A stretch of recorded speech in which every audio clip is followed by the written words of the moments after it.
오늘 특별히 마태복음 14장 22절에서 33절 말씀으로 믿음이란 무엇인가, 믿음이 무엇인가 라는 제목으로 하나님 말씀 증거하겠습니다.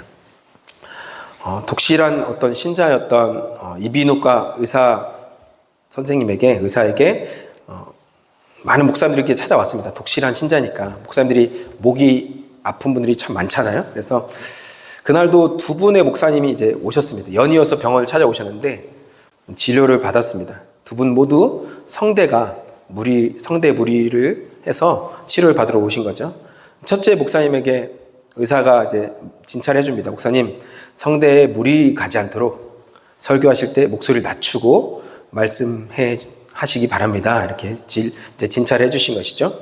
다음 이제 두 번째 목사님에게는 목사님, 성대에 물이 가지 않도록 설교 시간을 좀 대폭 줄이시면 좋겠습니다. 이렇게 진찰해 줬습니다. 진료가 다 끝나고 나서 옆에 있던 간호사가 좀 이상한 거예요. 분명히 똑같은 증상인데 다른 처방을 하잖아요. 앞에 있는 목사님은 목소리를 낮춰서 설교하시라 하시고, 두 번째 목사님은 대폭 시간을 좀 줄이시라 이렇게 말씀했잖아요. 그래서 왜 그렇게 하셨나요? 이렇게 의사 선생님에게 물어보니까 의사 선생님이 웃으면서 얘기했습니다. 두 번째 목사님이 바로 우리 담임 목사님이야. 설교 시간을 좀 줄여달라.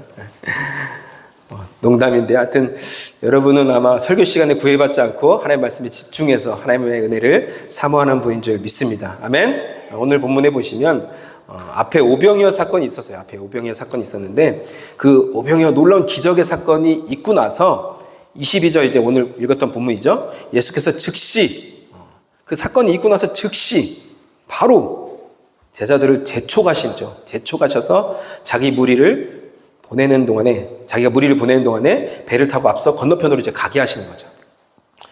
왜 예수님께서 이 제자들을 오병이어 큰 사건이 있고 나서 더 모여서 잔치하고, 더 모여서 좀 나누고, 더 모여서 우리가 친하게 지내고 뭔가 더 하면 좋잖아요. 부흥회를 더 이어가면 좋잖아요. 그런데 그 즉시 막 흩어버리고 제자들은 아예 더 멀리 그냥 배를 태워서 멀리 보내버리잖아요. 왜 그렇게 예수님은 재촉하셨을까요?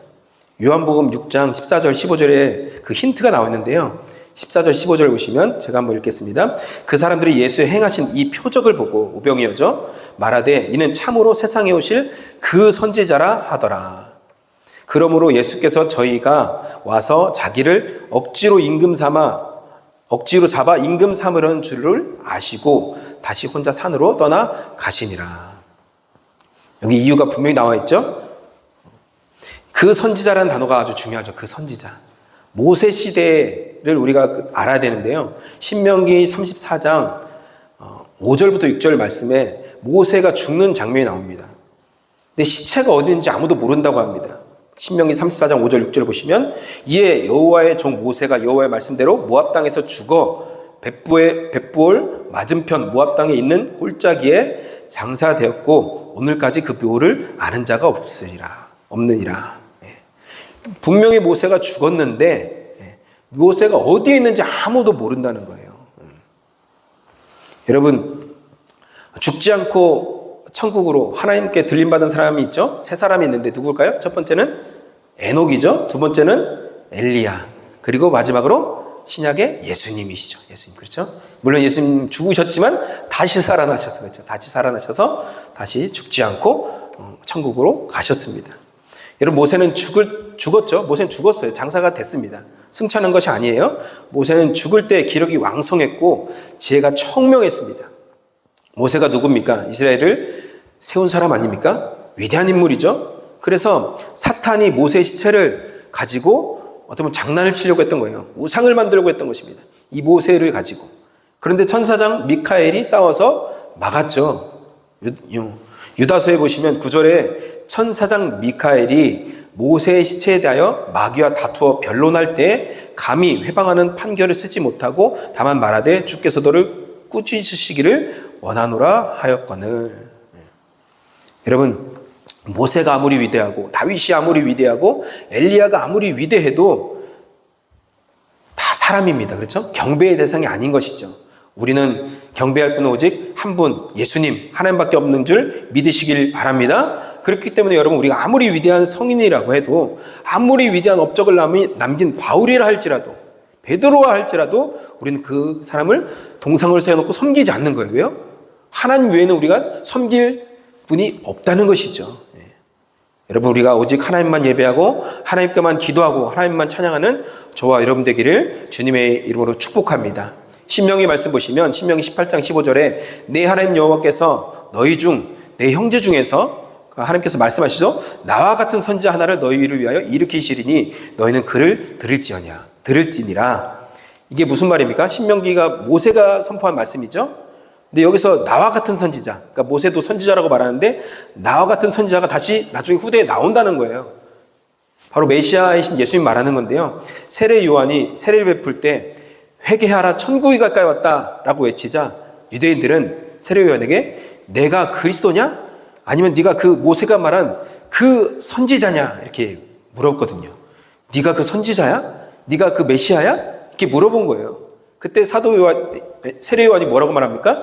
나는 그 그리스도라는 그분의 신발끈도 맬 수 없는 아주 죄인이다. 부족한 사람이다. 그렇게 말하고 있죠. 그러면 너는 누구냐? 이렇게 말했을 때 나는 광야에 외치는 자의 소리다. 이렇게 자신에 대해서 이렇게 말하죠. 모세가 이스라엘을 출애굽시키고 가나안 땅으로 인도했습니다. 그렇죠? 예수님도 모든 인간을 죄에서 출애굽해서 천국으로, 지옥에서 천국으로 인도하는 분이신 거죠. 그 선지자란 거예요. 그 선지자. 모세는 애굽에서 탈출시켰죠. 예수님은 죄에서, 모든 죄에서 우리를 탈출시키신 그 선지자라는 거예요. 그 선지자. 그러니까 그 선지자, 그분은 왕으로 만들려고 하니까 예수님이 어떻게 해요? 지금 도망가신 것이죠. 사람들의 인기를 뒤로 하고 예수님은 기도하러 산으로 올라가신 것이죠. 제자들도 어떻게 보면 우쭐해 있고 막 어깨가 올라갔을 거예요. 그런데 예수님은 그 제자들 재촉해서 배에 태우시고 본인은 23절에 보니까 기도하러 산으로 올라가셨던 것입니다. 23절에 보시면 무리를 보내신 후에 기도하러 따로 산에 올라가셨다고 말씀하시고 있죠. 예수님이 홀로 기도하러 가셨다는 내용이 마태복음에 2번이 나오는데요. 오늘 본문에 또 나와 있고 또 어디에? 겟세마네 동산에서 홀로 기도하러 가셨다는 내용이 나옵니다. 예수님이 여러분 위대한 하나님의 역사, 기적, 사람들의 인기를 뒤로 하고 어떻게 해요? 하나님과 1대1로 만나는 그 시간을 여러분 가졌다는 것이죠. 여러분 이것이 승리하는 비결인 줄 믿으시기 바랍니다. 기도의 시간을 보면은 저물매, 해가 보이지 않는 그 9시부터 어떻게 보면 8시, 9시부터 사경이라고 하면 3시, 6시거든요. 그럼 여러분 몇 시입니까? 몇 시간이에요? 아무리 못해도 아마 6시간은 기도하시지 않았을까? 예수님은 참 피곤하지 않으셨는지 모르겠는데 철야를 기도하신 거예요. 그 저녁에. 무엇을 위해서 기도했을까? 한번 생각도 해봤는데요. 여러분 이렇게 우리 기도할 때 2가지 기도의 모습이 반드시 우리에게는 필요한데요. 개인 기도가 필요하고 또 그룹 기도, 같이 하는 합심 기도가 필요한 것입니다. 개인 기도는 골방 기도라고 하죠. 골방 기도. 하나님께서 우리가 골방에서 기도하는 기도를 들으신 줄 믿으시기 바랍니다. 아멘. 위대한 믿음의 사람들은 그래서 개인 기도자들이었어요. 모세도 그랬고 다윗도 그랬고 다니엘도 그랬고 선지자들, 예수님도 마찬가지 개인 기도의 생활을 하셨습니다.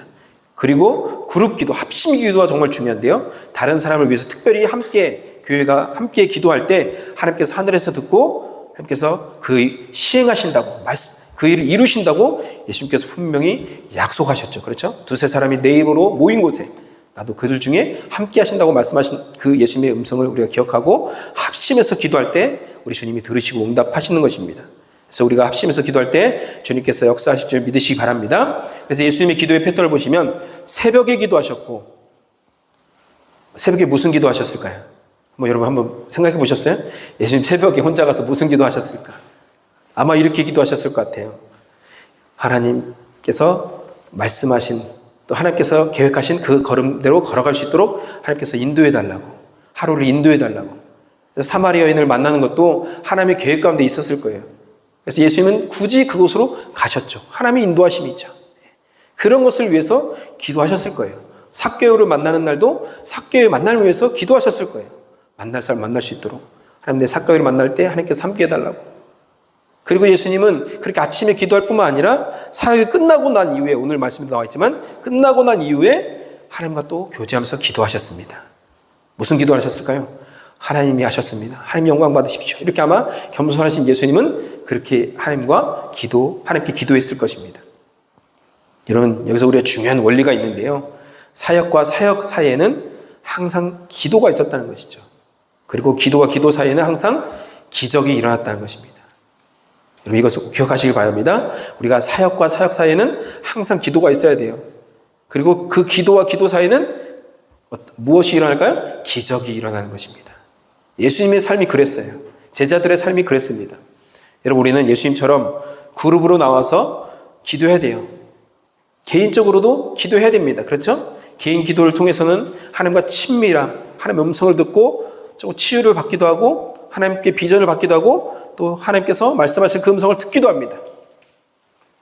여러분, 이런 개인 기도와 또 함께 합심하는 기도가 우리 삶 가운데 항상 있기를 주님의 이름으로 축복합니다. 아멘.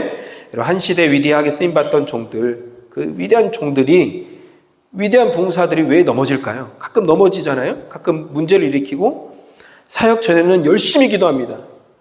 왜냐하면 사역을 해야 되니까. 그렇죠. 부흥회를 위해서 기도 열심히 하죠. 이번에 강사 목사님께서 막 열심히 뜨겁게 막 합심해서 구역별로 막 기도합니다. 그런데 부흥회가 끝나고 나서, 사역이 끝나고 나서, 선교가 끝나고 나서 열심히 기도하는 교회는 적은 것 같습니다. 그렇기 때문에 금방 은혜를 잊어버리고 금방 시험에 드는 거예요. 문제가 일어나는 것입니다. 수련회 전에는 열심히 기도하잖아요. 청년들이 막 열심히 금식하면서 수련회를 위해서 기도하는데 수련회 갔다 오고 나서 왜 금방 그 은혜가 사라질까요? 그리고 나서 그 은혜를 간직하기 위해서 더 기도하고 더 애쓰고 더 몸부림쳐야 되는데 그런 것이 없기 때문에 사단이 와서 벌써 그 은혜를 다 가져가 버리는 거죠. 벌써 시험에 들고 벌써 무너지게 되는 것입니다. 엘리야가 갈멜산에서 영적 대결에서 놀라운 승리를 했잖아요. 그러고 나서 바로 그냥 무너져서 이세벨의 말에 의해서 낙심하고 도망가고 영적 침체에 빠지게 된 것을 여러분 기억하시길 바랍니다. 여러분, 예수님도 위대한 사명 앞에 항상 여러분 기도하셨습니다. 공생애 전에 또 제자들을 지명하실 때 또 십자가 지시기 전에, 그리고 심지어 우리 예수님은 십자가 위에서도 여러분 가상칠언이라고 하죠. 예수님께서 7마디 말씀하셨는데 그 말씀도 잘 보면은 뭐예요?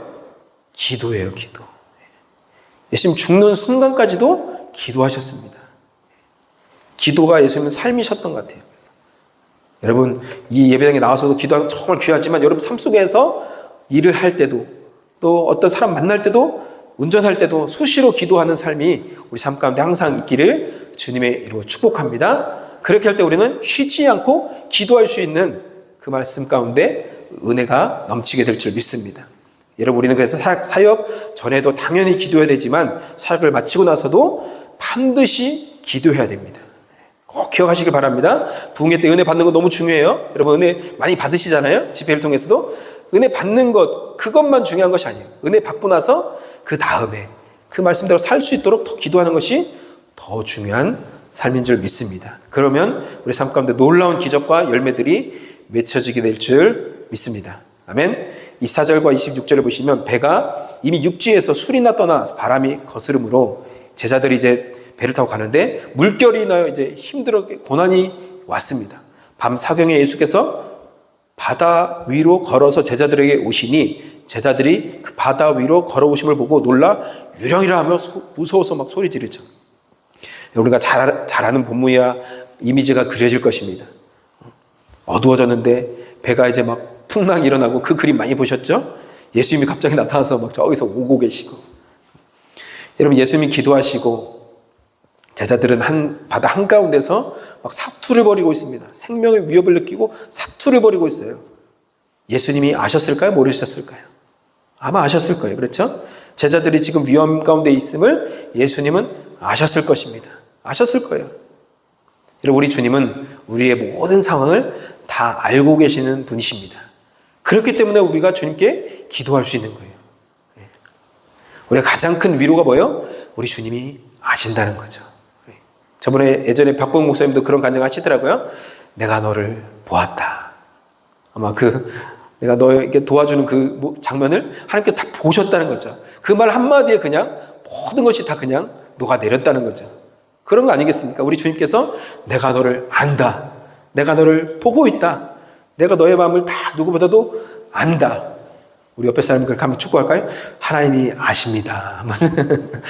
주님의 마음을 한번 축구할까요?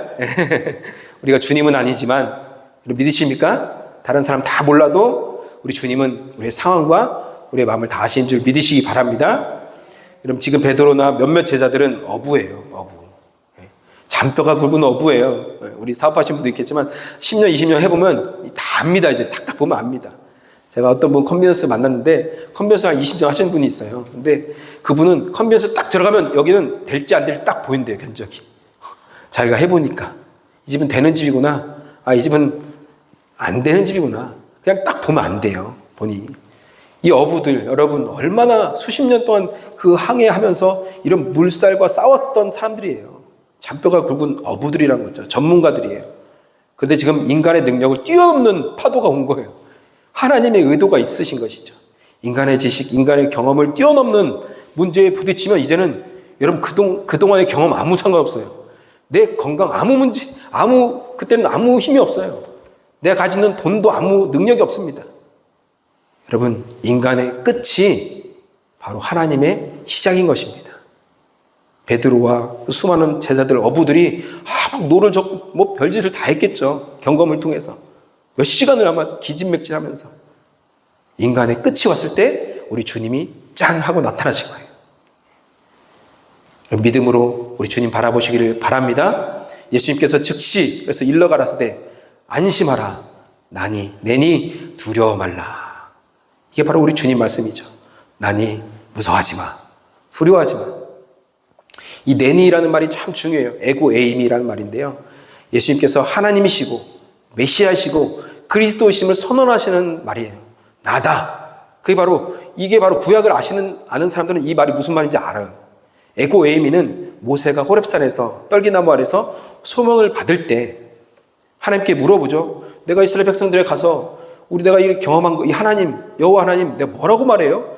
누군지 내가 이름도 모르는 그분, 내가 어떻게 설명해요? 그러니까 하나님께서 뭐라고 말씀하십니까? 나는 나다. 에고 에이미. 나는 스스로 있는 자야. 난 나야. 말로 설명할 수 없어. 나는 나야. 내가 하나님이야. 그게 하나님의 이름이에요. 나는 나다. 에고 에이미. 그래서 요한복음에 보면 7가지 에고 에이미가 나오는데요. 한번 성경 공부하는 것처럼 한번 들어보세요. 첫 번째로 나는 에고 에이미인데 나는 생명의 떡이다. 생명의 떡이다. 우리 예수님을 매일 먹고 마시라는 거예요. 아침에도 식사하셨죠? 예수님도 먹으셨습니까? 함께 드시라는 거예요. 예수님도 먹고 마시는 거예요. 예수님을 먹고 마신다는 것이 무슨 말이에요? 예수님을 생각하는 거예요. 예수님을 묵상하는 거예요. 예수님과 대화하는 거죠. 예수님을 먹고 마시는 자가 여러분 영적으로 성장하고 영적으로 건강하게 될 줄 믿습니다. 두 번째는요. 한번 같이 읽어요. 나는 세상의 빛이다. 에고 에이미에게. 나는 세상의 빛이다. 우리 예수님만이 빛인 줄 믿으시기 바랍니다. 세 번째는요. 나는 양의 문이다. 오직 예수님만이 문이세요. 다른 문은 없습니다. 구원의 길은 오직 예수님밖에 없습니다. 네 번째는요. 나는 선한 목자다. 예수님 우리를 인도하시는 분이세요. 믿으십니까? 우리를 지키시는 분이세요. 그렇기 때문에 우리가 주님께 기도하는 것이죠. 또 다섯 번째, 나는 부활이요 생명이다. 우리 주님만이 생명의 주관자이십니다. 사망 권세를 이기시는 분이십니다. 아멘. 여섯 번째, 나는 길이요 진리요 생명이다. 예수님만이 우리 모든 인생의 길이 되십니다. 길이 없으십니까? 안 보이십니까? 주님이 길이십니다. 아멘. 변치 않는 진리이십니다. 그분만이 영원한 생명이십니다. 마지막으로 나는 참 포도나무다. 우리가 그분께 붙어만 있으면 우리는 저절로 열매를 맺게 되는 것입니다. 그분께 붙어 있으면 무엇이든지 구하라. 내가 시행하리라. 이루리라. 주님이 약속하셨잖아요. 에고 에이미가 바로 그런 말입니다. 이것이 바로 에고 에이미인데요. 베드로가 지금 대답하여 가로되 28절에 보면 주여 만일 주시거든 나로 명해서 물 위로 걸어오게 해달라고 이제 말하죠. 이 말도 에고 에이미예요. 주시거든 이 말이 헬라어로 에이미라는 단어거든요. 에이미. 그러니까 예수님께서 나다라고 하신 것은 나는 메시아다 그런 말이에요. 그리고 이 베드로가 주여 만일 주시거든 이렇게 물어보는 말은 주여, 만일 당신이 진짜 메시아라면, 그 하나님이시라면 이렇게 말하고 있는 거죠. 에고에임이라는 단어가 바로 그런 단어예요. 그리고 33절에 배에 있는 사람들이 예수께 절하여 가로되, 그래서 이렇게 고백하는 거예요. 아, 진실로 하나님의 아들이시군요. 이런 고백이 거기서 나오는 것입니다. 이 단어 속에 그런 의미들이 다 들어있기 때문에 33절에 와서 제자들은 갑자기 전에는 한 번도 고백하지 않았던 고백을 합니다. 그렇죠. 예수님, 당신은 하나님의 아들이시군요. 이제는 그냥 선지자의 수준이 아니라 뭐 어떤 랍비의 수준이 아니라 이제는 하나님이세요. 신이 된 거예요. 신이. 하나님이시구나. 메시아시구나. 에고 에임이 그분이시구나. 그래서 절하잖아요. 바로 엎드려서. 경배하잖아요. 이게 하나님 예배하는 행위잖아요. 그렇죠? 그 즉시 그 배에서 예배하는 거예요. 그럼 예수님을 지금까지 선생님, 기적을 행하시던 어떤 선지자로 알았던 제자들이 오늘 놀라운 고백을 하는 거예요.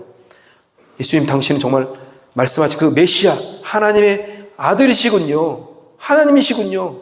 저를 넙죽하는 거예요. 그럼 예수님을 선생님으로 보는 사람, 예수님을 문제 해결사로 보는 사람이 있죠. 스승이나 제자의 관계, 환자와 의사의 관계, 상담가와 피상담자의 관계. 여러분, 그런데 성경은 분명히 선언하고 있습니다. 예수님이 창조주 하나님이시다. 예수님이 메시아시다. 예수님이 하나님의 아들이시다. 아멘이십니까? 예. 그래서 여러분, 우리는 먼저 예수님을 따르는 제자가 되기 이전에 예수님을 하나님으로 먼저 믿어야 돼요. 예수님을 왕으로 먼저 영접해야 돼요. 예수님을 구원자로 먼저 믿어야 될 줄 믿습니다. 그래서 28절에 특이한 것이 뭐예요? 지금 상황에서 베드로는 예수님께 어떻게 구해야 됩니까? 28절에 어떻게 흘러가야 돼요? 우리가 흐름상 볼 때 예수님이시라면 살려주세요 이렇게 해야 되잖아요. 그렇죠? 그게 당연하죠. 근데 이상한 얘기 하죠? 예수님, 정말 당신이 예수님이시라면 나를 물 위로 걷게 해달라고 엉뚱한 얘기를 지금 하는 거예요. 그렇죠? 이런 믿음은 항상 모험을 요구합니다. 그렇죠? 그냥 하던 대로 하는 것이 아닙니다. 우리 주님께서 요구하시는 것은 항상 뭐예요? 새로운 마음을 주세요. 새로운 하나님의 능력을 우리에게 보여주시길 원하십니다. 믿으십니까? 하던 대로 하길 원하시는 것이 주님의 마음이 아니라는 거예요. 주님은 이 베드로처럼 새로운 일을 행하실 수 있는 능력의 주님이십니다. 그럼 베드로처럼 우리는 각오를 해야 돼요? 전혀 이루어지지 않을 것 같은 하나님 앞에 기도도 할 수 있는 거예요. 주님, 내가 물 위를 걷길 원합니다. 나로 말씀하여 주시옵소서. 예수님께서 뭐라고 말씀하십니까? 너 쓸데없는 소리 하지 마. 너는 할 수 없는 거야. 나니까 하지. 이렇게 하셨어요? 아니죠. 우리가 다 알듯이 뭐라고 말씀하시지 않습니까? 아브라함을 보세요. 아브라함은 기반이 다 잡혀있는 자기 갈대아 우르를 떠났습니다. 전혀 있을 수 없는 일이에요. 알 수도 없는 길을 향해서 계획이 없어요. 계획이. 앞으로 내일이 어떻게 될지 계획이 없어요. 이런 인생이 어디 있습니까, 여러분? 가족을 다 데리고. 모세를 보세요. 수백만의 사람들 데리고 지금 수십만을 데리고 출애굽을 합니다. 모험이에요. 정말 모험이에요. 목적지가 물론 가나안이지만 광야를 거쳐가야 되는 그런 수없는 고난을 거쳐가죠. 다윗도 마찬가지입니다. 골리앗과 싸우는 것 정말 생명건 모험이에요. 이런 모험을 하니까 기적이 일어나게 된 줄 믿으시기 바랍니다. 여러분, 믿음은 항상 우리를 모험하게 만드는 거예요. 모험하게 만드는 거예요. 여러분, 배가 안전해요? 주님이 계시는 풍랑이 안전합니까? 여러분, 어디 계시길 원하세요? 여러분, 베드로라면 배가 안전합니까? 지금 풍랑이 일어난 예수님이 계신 거기가 안전합니까? 답은 없어요. 답은 없어요. 다 살았기 때문에. 아무튼 베드로는 주님이 계신 곳을 향해 배 밖으로 뛰어나갔습니다. 모험을 한 거예요. 목숨을 걸고 모험한 거예요. 그런데 잘 보면 무모하게 뛰어내린 것이 아닙니다. 잘 보시면, 본문을 보시면 베드로는 예수님께 먼저 물었어요. 주시거든 나로 말씀해달라고 먼저 물었어요. 그리고 예수님께서 뭐라고요? 오라. 응답을 받았어요. 그리고 어떻게 해요? 응답 받았고 어떻게 해요? 뛰어내렸습니다. 놀라운 영적인 원리가 있죠, 여기. 하나님께 묻고 주님께서 말씀하시고 순종했을 때 기적이 일어난 것입니다. 할렐루야. 혹시 내가 뛰어내려야 될 혹시 배가 혹시 있으십니까? 사람마다 다 다를 거예요. 우리는 주님이 계신 곳을 향해 믿음으로 뛰어내리면 기적이 일어나게 될 줄 믿습니다. 아멘. 그래서 베드로는 세계 최초로 물 위를 걸은 사람이 된 것입니다. 몇 미터 걸었는지 몰라요. 재지 않았기 때문에. 지금까지 그 기록이 깨지지 않았다는 거예요. 누구도. 29절부터 31절 보시면 한번 같이 읽어볼까요? 29절부터 31절까지 없나요? 29절 31절까지 제가 한번 읽겠습니다. 성경 보시면 오라 하시니 베드로가 배에서 내려 물 위로 걸어서 예수께로 가되 바람을 보고 무서워 빠져가는지라 소리질러 가로되 주여 나를 구원하소서 하니 예수께서 즉시 손을 내밀어 저를 붙잡으시며 가라사대 믿음이 적은 자여 왜 의심하였느냐 하시고. 아무튼 여러분 베드로는 얼마나 걸었는지 모르지만 걷다가 물을 쳐다보고 나서 바람이 막 일어나는 거 보고 나서 두려워했습니다. 두려움이 왔습니다. 그 즉시 그 두려움 때문에 어떻게 해요? 바다에 빠졌습니다. 베드로가 막 소리 지르죠. 이제 막 갑자기 예수님 구해주세요 살려달라고 막 소리 지릅니다. 그리고 예수님 그 우질함을 받죠. 믿음이 적은 자요. 여러분 의심이란 것이 무슨 뜻이냐면 둘로 나눠졌다는 뜻이에요. 둘로 나눠졌다. 예수님께만 집중했던 그 마음이 풍랑을 보고 폭풍을 보고 마음이 나눠진 거예요. 뺏겨버린 것입니다. 다른 쪽으로. 의심이라는 것은 무엇인가를 완전히 못 믿는 상태가 아니에요. 성경에서 말하는 의심은 이것도 믿고 저것도 믿는 상태를 말하는 거예요. 이런 믿음을 우리 주님께서 오늘 말씀하시죠. 믿음이 적은 자요 이렇게 말씀하십니다. 여러분 의심하는 사람 믿음이 있는 걸까요? 없는 걸까요? 의심하는 사람 믿음이 있는 거예요? 없는 거예요? 믿음이 있었기 때문에 의심하는 거예요. 그렇죠? 믿음이 있었기 때문에 의심이 되는 거예요. 믿음이 없는 사람은 의심도 안 해요. 그냥 확신하죠. 확신. 그래서 여러분 예수님은 베드로에게 믿음이 없는 자요 이렇게 말하지 않고 믿음이 적은 자요 이렇게 말씀하신 것입니다. 우나무노라는 어떤 분이 의심하지 않는 믿음은 죽은 믿음 이렇게 말했어요. 또 폴티일레라는 신학자는 의심은 믿음의 반대가 아니고 믿음의 한 요소다. 이런 믿음 생활을 하다 보면 의심, 불안 왜 안 옵니까? 다 옵니다. 당연한 것이죠. 어제는 충만했는데 오늘은 충만하지 않을 수 있어요. 의심이 생길 수 있습니다. 어제는 분명히 확신이 들었는데 오늘은 또 의심이 올 수 있는 것입니다. 오늘은 의심이 됐는데 내일 믿음이 또 생길 수도 있는 것입니다. 그렇기 때문에 우리는 날마다 주님과 함께 동행해야 될 줄 믿습니다. 우리의 믿음은 우리가 어떻게 할 수 없는 거예요. 중요한 것은 이런 의심이 생겼을 때 방치하지 말라는 거예요. 방치하지 말라. 오래 두지 말라는 거예요. 마치 여러분 의심은 뱀 같아서 뱀을 집에 방치해 두세요. 난 멀리 있으니까 괜찮겠지? 근데 어느 순간 와서 나를 물 거예요. 그렇죠? 뱀은. 그런 것과 같습니다. 의심을 방치하면 어느 순간 결국 빠지게 되고 시험에 들게 되는 것입니다. 여러분 우리 안에 있는 두 마음, 의심, 불신앙을 모두 물리치시기를 주님의 이름으로 축복합니다. 아멘. 야고보서 1장 6절부터 8절까지 말씀 한번 믿음으로 한번 읽어볼까요? 같이 읽겠습니다. 시작. 오직 믿음으로 구하고 조금도 의심하지 말라. 의심하는 자는 마치 바람에 밀려 요동하는 바다 물결 같으니 이런 사람은 무엇이든지 죽게 얻기를 생각하지 말라. 두 마음을 품어 모든 일에 정함이 없는 자로다. 아멘. 믿음은 마음을 예수님께만 집중하는 것입니다. 그렇죠? 예배와 기도, 찬양, 우리가 말씀에 집중하지 못하게 하는 것들을 그냥 두지 말라는 거예요. 믿음을 흔들게 하는 모든 것들을 예수 그리스도의 이름으로 항상 물리치시기를 주님의 이름으로 축복합니다. 32절, 33절 보시면 배에 함께 오름에 이제 예수님께서 함께 오르시죠. 베드로랑 바람이 이제 딱 그때 그치는 거예요.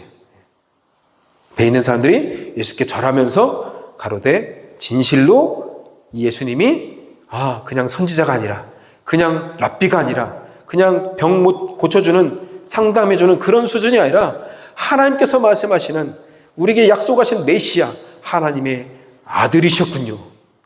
절하는 것입니다. 경배하는 것입니다. 이제 말씀 맺겠습니다. 여러분 믿음의 사람은 시작도 기도로 시작하고 마무리도 기도로 해야 될 줄 믿습니다. 그래서 우리는 교회 안에서 뿐만 아니라 우리 삶 속에서 항상 기도하는 삶이 우리 삶 가운데 항상 있기를 축복합니다. 그럼 우리가 기도하며 또 기도하고 또 기도할 때 기도하는 그 사이사이에 하나님의 기적과 응답이 있게 될 줄 믿습니다. 그리고 또 믿음은 모험이에요, 모험. 안정된 배에서 예수님을 보고 뛰어내리는 것입니다. 세상의 안정보다 예수님과 함께 하는 모험을 선택하라는 거예요. 성경은 자꾸 우리에게 그렇게 요구하고 있습니다. 믿으십니까? 세상과 함께 안정적인 삶이 아니라 모험하라는 거예요. 모험하라. 마지막으로 세 번째, 예수님을 따라가다가 우리는 물에 빠질 수 있어요. 의심이 생길 수도 있고 불안한 마음이 생길 수도 있습니다. 그럴 때 우리는 의심을 그냥 두지 말고 물리치시고 예수님 다시 한번 붙잡을 때 우리는 구원받게 되고 치유와 기적과 놀라운 회복의 은혜가 우리 삶 가운데 나타나게 될 줄 믿습니다. 아멘.